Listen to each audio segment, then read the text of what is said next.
వాస్తవానికి ఇవాళ ధరలు పడిపోవడానికి,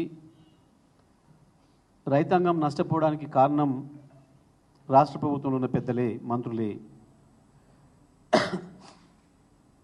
ఒక పథకం ప్రకారం రైతాంగాన్ని దళారులకు, మిల్లర్లకు వదిలేసిండ్రు. వాళ్ళ దోపిడీ యథేచ్ఛగా కొనసాగడానికి రాష్ట్ర ప్రభుత్వంలో ఉన్న పెద్దలే కారణం. దీని వెనకాల వందల కోట్ల రూపాయల కుంభకోణం ఉంది, వందల వేల కోట్ల రూపాయల కుంభకోణం ఉంది.